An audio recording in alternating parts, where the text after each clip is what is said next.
Imagina por un momento que estás mirando hacia el cosmos nocturno, hacia las estrellas que brillan sobre tu cabeza. Esas luces que ven tus ojos son historias antiguas, viajes de fotones que han viajado miles de años para llegar hasta tu retina.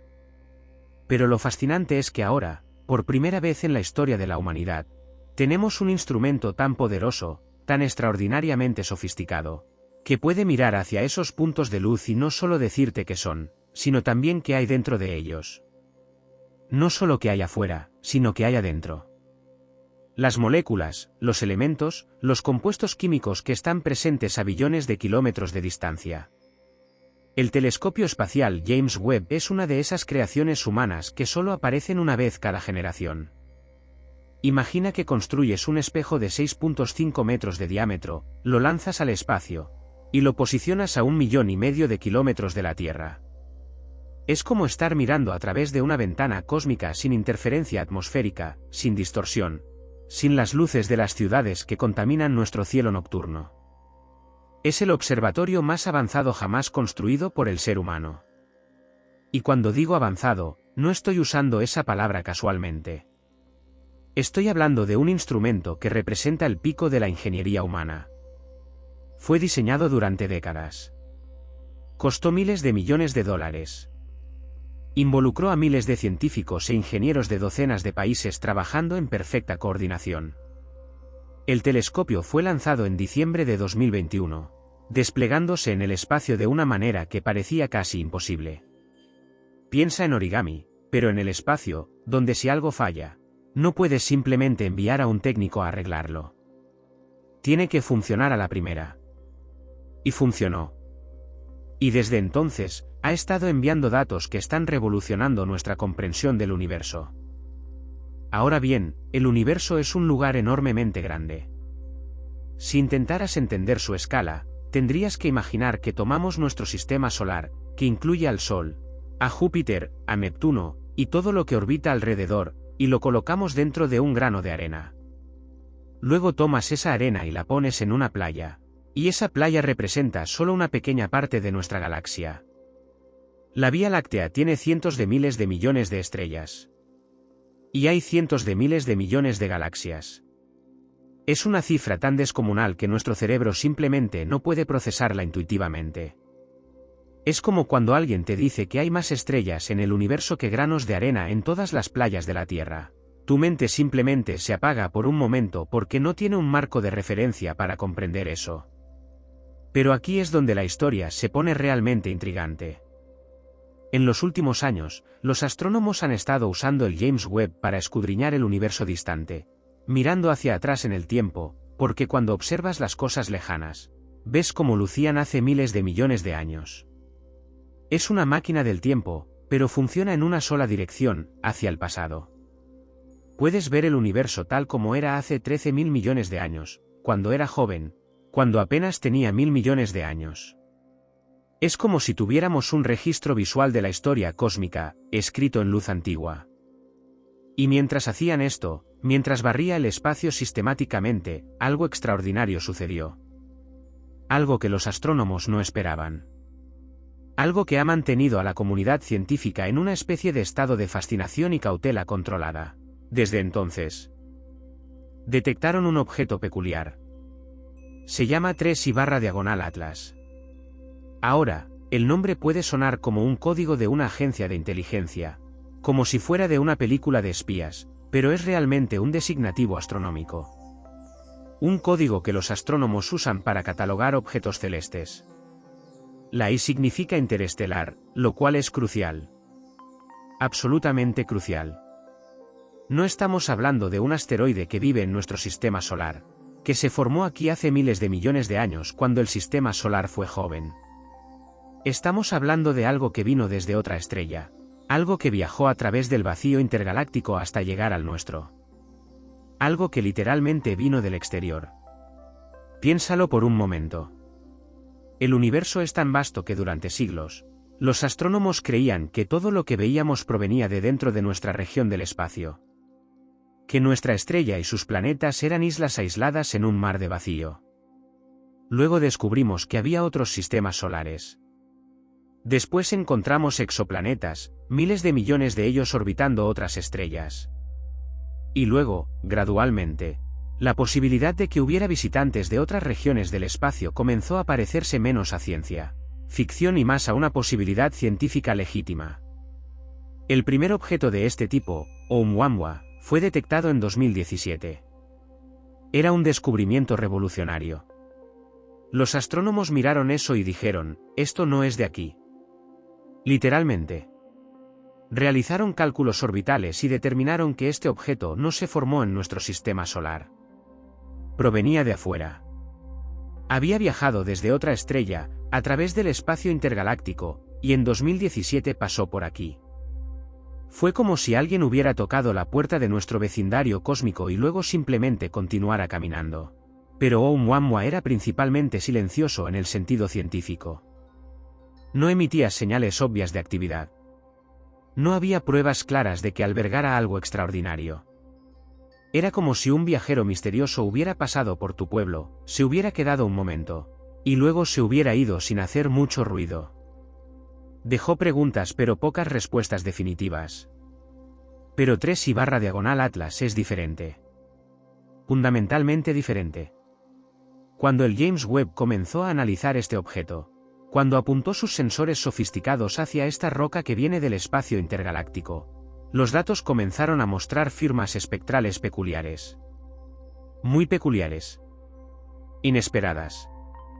De manera que inquietó a los científicos porque no eran lo que esperaban ver. Ahora, déjame explicarte qué significa eso en términos que puedas entender. Cada elemento químico, cada molécula, cada sustancia tiene una firma única de luz. Es como una huella dactilar química, completamente única, imposible de falsificar o de imitar accidentalmente. Cuando la luz viaja a través de una sustancia, esa sustancia absorbe ciertos colores de luz y refleja otros. Es como un filtro. El vidrio deja pasar la luz visible pero absorbe los ultravioletas. El agua deja pasar la luz visible pero absorbe algunos infrarrojos. Cada sustancia tiene su propio patrón específico. Al analizar cuál es exactamente esa luz que regresa hacia nosotros, cuando la dirigimos y ella pasa a través del objeto, podemos decir qué hay allí. Podemos decir, esta absorción aquí es característica del dióxido de carbono. Esta aquí es del metano. Esta otra es de agua congelada. Es como tener un manual de códigos químicos que te permite leer la composición de un objeto desde billones de kilómetros de distancia. Lo revolucionario es que el James Webb detectó señales que sugieren la presencia de moléculas orgánicas complejas. Y aquí es donde debemos ser cuidadosos con el lenguaje. Ahora bien, las moléculas orgánicas no necesariamente significan vida. Déjame ser claro sobre eso porque es un punto que ha causado mucha confusión en las noticias populares. Las moléculas orgánicas son simplemente moléculas que contienen carbono. Eso es la definición. Carbono combinado con oxígeno, hidrógeno, nitrógeno, y otros elementos. El carbono y el oxígeno, los elementos básicos de la vida tal como la conocemos, existen en todo el universo. Están en nebulosas. Están en el espacio intergaláctico. Puedes encontrar carbono en el monóxido de carbono que flota entre las estrellas. Puedes encontrarlo en moléculas completamente inorgánicas que no tienen nada que ver con la vida. Es ubicuo. Es uno de los elementos más comunes en el cosmos.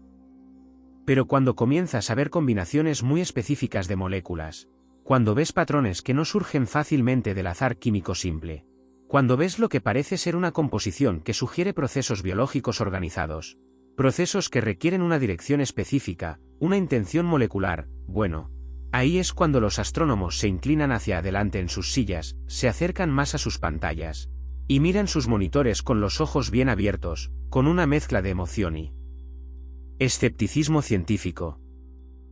Las implicaciones de esto son verdaderamente asombrosas. Hablamos de un objeto que viajó desde otro sistema estelar. Viajó durante decenas de miles de años, tal vez cientos de miles de años, a través del espacio intergaláctico que es probablemente el ambiente más brutal que existe. Es helado, es brutal, es hostil a cualquier cosa que asociamos con la vida. Es radiación cósmica sin fin, temperaturas cercanas al cero absoluto, vacío casi perfecto, presión cero. Y cuando lo examinamos, encontramos indicios de que podría albergar formas de vida microbiana. Permíteme ponerlo en perspectiva cósmica. En nuestro planeta, encontramos vida en los lugares más extremos imaginables. Hay bacterias que viven en volcanes activos, donde la temperatura alcanza más de 300 grados Celsius. El agua hierve, la roca se disuelve, y aún así hay organismos que no solo sobreviven allí sino que prosperan. Hay organismos que viven en el hielo antártico bajo temperaturas tan frías que tu aliento se congela al instante. Cuando lo exhalas, son 30, 40 grados bajo cero Celsius, y estos organismos están activamente vivos, creciendo, reproduciéndose. Hay microbios que viven en las profundidades del océano, en la oscuridad total, alrededor de chimeneas hidrotermales, en agua que está siendo calentada a cientos de grados por el calor interno del planeta, presionada por kilómetros de agua encima, alimentándose de químicos tóxicos como el sulfuro de hidrógeno que matarían cualquier otro organismo. Y hay microorganismos que pueden sobrevivir a la radiación nuclear a niveles que desintegrarían cualquier otra forma de vida. Algunos de estos organismos, como la Deinococcus radiodurans, pueden soportar dosis de radiación miles de veces mayores que lo que mataría a cualquier otro ser vivo. Lo que esto nos ha enseñado, a través de décadas de investigación en extremófilos, es que la vida es extraordinariamente resistente. Es adaptable de maneras que desafían nuestra intuición. Puede encontrar una manera de existir en casi cualquier ambiente, siempre que tenga algunos requisitos básicos, una fuente de energía y algunos químicos para construir estructuras celulares. Eso es todo lo que necesita. No necesita luz del sol. No necesita oxígeno. No necesita temperaturas moderadas. Simplemente necesita energía en alguna forma. Entonces, aquí está la pregunta que mantiene despiertos a los astrofísicos por las noches, la pregunta que los hace levantarse a las 3 de la mañana pensando en datos del James Webb. ¿Es posible que durante su viaje intergaláctico, durante esos decenas de miles de años flotando a través del espacio cósmico, los microorganismos podrían haber adoptado un estado de dormancia profunda?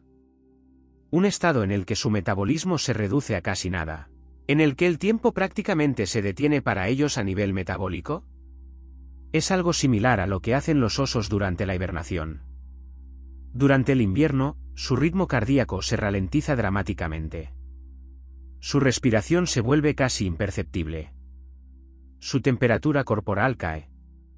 Están vivos, técnicamente, pero están en un estado de vigilia mínima, gastando tan poca energía como es posible mientras esperan la primavera. O es como lo que hacen ciertas semillas. Hay semillas que pueden permanecer dormidas durante 1000 años. Un investigador en Suecia encontró semillas en un herbario del siglo XVI y logró germinarlas. Estaban vivas. Habían estado durmiendo durante 400 años. De repente, cuando fueron expuestas a las condiciones correctas, despertaron. ¿Podrían los microorganismos en 3/Atlas haber hecho algo parecido? La panspermia. Este es un concepto que ha fascinado a los científicos durante generaciones. Suena a ciencia ficción, suena a especulación desenfrenada, pero es una hipótesis científica legítima propuesta por astrobiólogos serios, doctores, investigadores en universidades prestigiosas como MIT, Caltech, la Universidad de Oxford. No es pseudociencia. Es ciencia rigurosa. La idea es que la vida no necesariamente comenzó una sola vez, en un único planeta llamado Tierra. En cambio, podría haber comenzado en múltiples lugares, en múltiples mundos, bajo condiciones diferentes. Y los microorganismos, flotando en meteoritos y cometas, viajando a través del cosmos, podrían haber sembrado vida en múltiples mundos. Podría haber habido un intercambio cósmico de vida entre planetas, entre sistemas solares, entre galaxias incluso. Consideremos lo que sucedió hace 4.000 millones de años en nuestro sistema solar temprano. Fue una época caótica, absolutamente caótica. Fue como si alguien hubiera lanzado billones de rocas al aire y estuviera esperando para ver dónde cayeran. Había asteroides de todos los tamaños colisionando con planetas. La Tierra fue bombardeada constantemente. Cada colisión importante levantaba polvo que oscurecía el cielo durante años. Fue como invierno nuclear, pero sucediendo repetidamente, decenas de miles de veces. Pero lo fascinante es que algunos de esos impactadores, algunos de esos asteroides que golpeaban nuestro planeta, podrían haber traído con ellos los compuestos químicos básicos necesarios para la vida. Podrían haber traído agua. Podrían haber traído carbono. Podrían haber traído los precursores químicos de la vida. Ahora, los científicos han encontrado moléculas orgánicas complejas en meteoritos que han caído a la Tierra. Hemos analizado muestras de cometas traídas por sondas espaciales. Hemos visto ácidos nucleicos, los componentes básicos del ADN y el ARN, presentes en rocas espaciales. Hemos visto aminoácidos, los bloques de construcción de las proteínas, en muestras de cometas. Es como si el universo, de alguna manera, estuviera diseñado para sembrar los componentes de la vida en todas partes donde fuera posible. Como si la vida, en cierto sentido, fuera una característica natural del cosmos. Pero 3/Atlas presenta un escenario diferente, un escenario más radical. No estamos hablando de una roca que vino de dentro de nuestro sistema solar hace miles de millones de años. Estamos hablando de un visitante genuinamente extranjero que llegó aquí desde los confines de otra región del espacio. No sabemos exactamente de dónde vino. Los cálculos sugieren que podría haber venido de un sistema estelar similar al nuestro alrededor de una estrella, como nuestro Sol. O podría haber venido de un cúmulo estelar denso en la región central de la galaxia. Los astrónomos están trabajando para rastrear su órbita hacia atrás y determinar su origen. Y las lecturas del James Webb sugieren que no es simplemente una roca muerta flotando en el vacío. Hay complejidad allí. Hay química que es consistente con procesos ordenados, con sistemas que tienen organización. Lo que hace que esto sea tan extraordinario es que se está acercando. No está simplemente pasando por nuestro sistema solar como Oumuamua hizo. Oumuamua fue detectado, estudiado brevemente, y luego desapareció en la distancia, viajando hacia afuera del sistema solar, hacia el espacio intergaláctico nuevamente. Fue como un visitante que pasó en la noche. Pero 3/Atlas es diferente. Sus cálculos orbitales, los cálculos que hacen los astrónomos de su trayectoria a través del espacio basándose en su posición actual y su velocidad, muestran que 3/Atlas está en una trayectoria que lo acercará más a nosotros. No sabemos exactamente cuándo. Podría ser dentro de 5 años.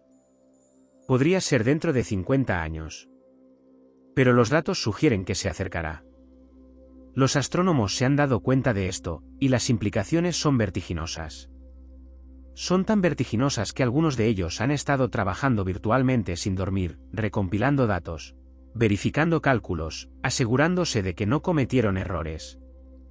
¿Qué pasaría si este objeto cruzara la órbita de la Tierra? ¿Qué pasaría si, en algún momento en el futuro, este visitante intergaláctico que posiblemente alberga vida microbiana llegara lo suficientemente cerca como para que pudiéramos enviar una sonda a investigarlo directamente? ¿Qué pasaría si pudiéramos recopilar muestras? Científicamente, esto sería el descubrimiento más importante en la historia de la humanidad. No estoy exagerando. No estoy siendo hiperbólico. No estoy usando lenguaje dramático sin justificación. Encontrar evidencia de que la vida existe en múltiples lugares del universo, que existe vida fuera de la Tierra, sería tan transformador para nuestra comprensión de la realidad como el descubrimiento de que la Tierra no es el centro del universo. Sería tan fundamental como la evolución darwiniana. Sería tan revolucionario como el descubrimiento de la relatividad. Cambiaría por completo cómo nos entendemos a nosotros mismos. Nos obligaría a reescribir la biología. Nos obligaría a repensar la filosofía. Nos obligaría a reconsiderar nuestra posición en el universo. Durante siglos, la humanidad creyó que estábamos solos. Que éramos especiales. Que la Tierra era el centro de todo. Que los humanos éramos la razón por la cual el universo existía. Luego Copérnico y Galileo nos mostraron que no somos especiales de esa manera. Que somos un planeta más, una bola de roca ordinaria, orbitando una estrella ordinaria en el borde de una galaxia ordinaria. Posteriormente, los astrónomos descubrieron que hay miles de millones de estrellas en nuestra galaxia, y miles de millones de galaxias en el universo observable. Y poco a poco, gradualmente, la noción de nuestra soledad comenzó a parecerse menos a la verdad y más a una arrogancia ingenua. Como si hubiéramos estado viviendo en un cuarto a oscuras, pensando que estábamos solos, cuando todo el tiempo había gente afuera, en el exterior, viviendo sus propias vidas en el cosmos. Ahora, con el James Webb y sus capacidades sin precedentes, estamos en posición de finalmente responder la pregunta más antigua, la pregunta que los humanos han estado formulando desde que miramos al cielo por primera vez. ¿Estamos solos en el universo? La respuesta, es probable que sea no. Pero aquí es donde debemos ser cuidadosos con la terminología científica, donde debemos entender cómo piensan los científicos, cómo hablan. Cuando el James Webb detectó moléculas orgánicas en 3/Atlas, los científicos fueron meticulosos al describir lo que vieron. No dijeron definitivamente, hemos encontrado vida. Los científicos reputables no hacen eso sin pruebas abrumadoramente concluyentes. No hacen anuncios sin estar absolutamente seguros. Lo que dijeron fue algo más cuidadoso, algo más científico, algo que suena menos emocionante en las noticias pero que es más preciso científicamente. Dijeron que encontraron firmas espectrales consistentes con la presencia de moléculas orgánicas complejas. Dijeron que el objeto muestra patrones químicos que sugieren procesos ordenados. Dijeron que merece investigación más profunda. Eso puede sonar como una conclusión menos emocionante, menos dramática que hemos encontrado vida. Pero te aseguro que no lo es. Es como la diferencia entre ver huellas en la nieve y ver a la persona que las dejó. Las huellas son evidencia de presencia. Sugieren que alguien o algo estuvo allí. Y eso es exactamente lo que estas firmas moleculares representan. Evidencia de que procesos químicos sofisticados están ocurriendo en este objeto. Procesos que requieren una dirección, una organización, una intención molecular. Es importante entender qué significa eso desde una perspectiva cósmica más amplia. Si hay vida en 3/Atlas, y si esa vida viajó desde otro sistema estelar, eso significa que la vida no es un accidente único que ocurrió una sola vez, en un planeta especial, en una época especial, bajo circunstancias extraordinarias que nunca podrían ser replicadas. Significa que la vida es un fenómeno cósmico común. Significa que los procesos químicos fundamentales que llevaron a la vida en la Tierra, los mismos procesos que convirtieron una sopa química sin vida en sistemas vivos, pueden ocurrir en todas partes donde las condiciones sean las correctas. El astrofísico Carl Sagan, uno de los grandes comunicadores de la ciencia, solía decir, si estamos solos, sería un desperdicio terrible de espacio. Decía eso porque creía, basándose en los números, en la probabilidad estadística, que era casi imposible que estuviéramos solos. Y parece que estaba en lo correcto. Ahora, déjame llevarte a través de un viaje imaginario en el tiempo y el espacio. Déjame pintar un cuadro de lo que podría haber sucedido. Imagina que estamos retrocediendo 30.000 años. 30.000 años es una cifra que nuestros cerebros pueden aproximadamente comprender. Es hace poco tiempo en términos cósmicos, pero es hace mucho tiempo en términos históricos humanos. Hace 30.000 años, la raza humana apenas estaba saliendo de las cavernas. Los humanos pintaban en las paredes de las cuevas. Estaban aprendiendo a hacer fuego. Estaban inventando el arte. Era el Paleolítico superior. Era la infancia de la civilización humana. Pero en otra parte del universo, en algún lugar en los confines de otro sistema estelar, posiblemente alrededor de una estrella que ya está muerta y desaparecida, había un cuerpo celeste. Tal vez era un asteroide. Tal vez era un cometa. Pero en su superficie, o en sus cavidades internas, protegido de la radiación y del vacío, había vida microbiana. Estos organismos tenían moléculas complejas. Tenían ADN o algo parecido, algo que almacenaba información genética. Tenían membranas celulares que los separaban del ambiente externo. Tenían toda la maquinaria molecular de la vida. Eran organismos vivos, metabolizando, reproduciendo, evolucionando lentamente a lo largo de miles de generaciones. Luego, algo catastrófico sucedió. Tal vez su planeta fue golpeado por otro asteroide en una colisión planetaria masiva. Tal vez su estrella se volvió inestable, expulsando una erupción solar que barrió el sistema estelar. Tal vez una supernova cercana emitió radiación que destruyó los mundos del sistema. Sea lo que fuere, el cuerpo celeste que albergaba a estos microorganismos fue expulsado de su órbita. Fue arrancado del sistema estelar y lanzado hacia el espacio intergaláctico. Era un exilio. Era un viaje que duraría miles de años, posiblemente decenas de miles de años, flotando a través del vacío, moviendo lentamente, casi imperceptiblemente, a través de la negrura, hacia nuestro sistema solar. Durante todo ese tiempo, durante todo ese viaje épico a través del cosmos, los microorganismos dentro de la roca no murieron. No fueron vaporados por el calor. No fueron congelados instantáneamente. Algo extraordinario sucedió. Entraron en un estado de hibernación similar al criosueño. Bajaron sus tasas metabólicas. El consumo de oxígeno se redujo a casi nada. Las tasas de respiración celular bajaron. Era como si durmitaran. Era como si esperaran pacientemente. Su metabolismo se redujo a casi nada. El tiempo pasó sin afectarlos, sin envejecerlos, sin cambiarlos. Era como si el reloj de sus vidas internas se hubiera ralentizado a una velocidad prácticamente imperceptible. Una década pasaba como un segundo para ellos. Una década de viaje cósmico era solo un latido de sus vidas dormidas. Finalmente, después de 30.000 años, o tal vez 100.000 años, o tal vez incluso más tiempo, el objeto se acercó a nuestro sistema solar. Pasó por la región más externa, más allá de la órbita de Plutón, esa región de hielo y oscuridad que marca los confines de nuestro reino estelar.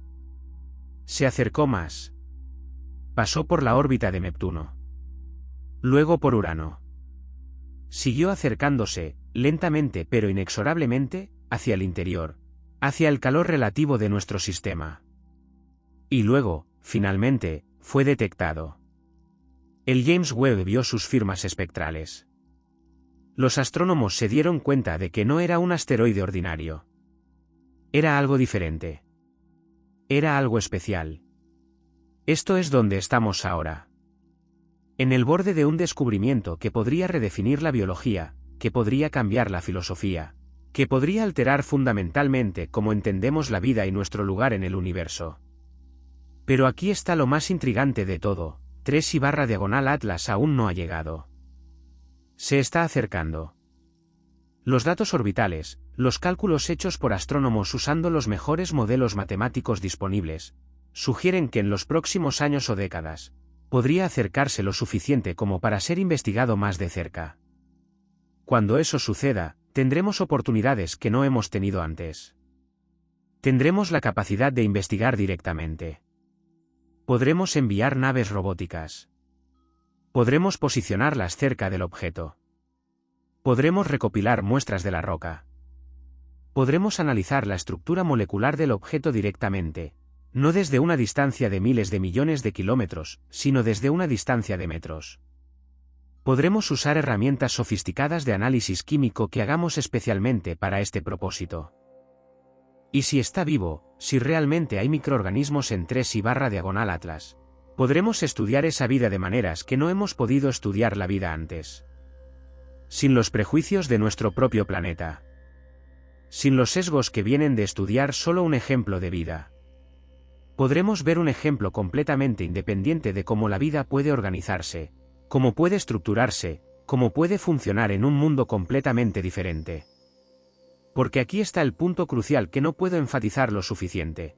Cualquier vida que exista en 3I/diagonal Atlas evolucionó de manera completamente independiente de la vida en la Tierra.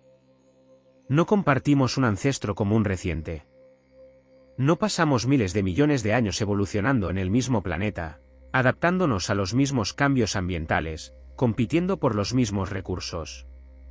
Mientras que nosotros aquí en la Tierra tenemos un único árbol genealógico de la vida, con todos los organismos modernos, desde las bacterias hasta los elefantes, desde los hongos hasta los seres humanos, todos ramificándose desde un ancestro común hace casi 4.000 millones de años.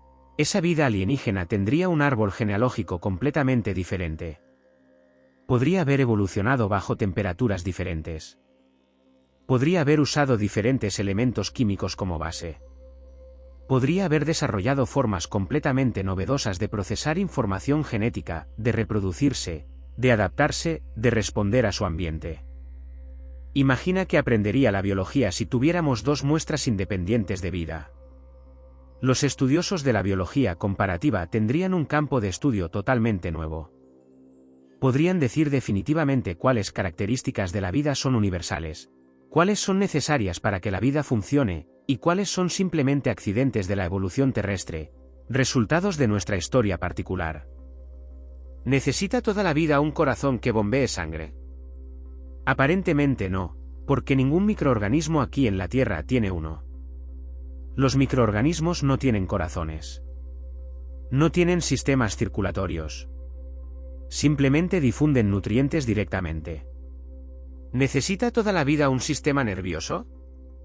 No. ¿Necesita toda la vida cerebros? Definitivamente no. ¿Necesita toda la vida respiración aeróbica, el uso del oxígeno para generar energía? No, porque hay microbios anaeróbicos que prosperan sin oxígeno, que encuentran otras formas de metabolizar. ¿Pero necesita toda la vida el ADN? Buena pregunta. Esa es la pregunta que mantendría despierto a un astrobiólogo. Porque si la vida en 3/Atlas usa el ADN, si llegó a la misma solución química que la vida terrestre, eso sugeriría que el ADN es una solución de almacenamiento de información tan elegante, tan eficiente, tan fundamentalmente correcta que el universo lo descubrió 2 veces de forma independiente. Eso sería extraordinario. Eso diría algo profundo sobre la naturaleza de la información, sobre la física de los sistemas complejos. Pero si usa algo diferente, algo que nunca hemos visto antes, algo que evolucionó en un contexto completamente diferente, entonces habríamos aprendido algo fundamental. Habríamos aprendido que hay múltiples formas de ser vivo. Habríamos aprendido que la vida es más diversa.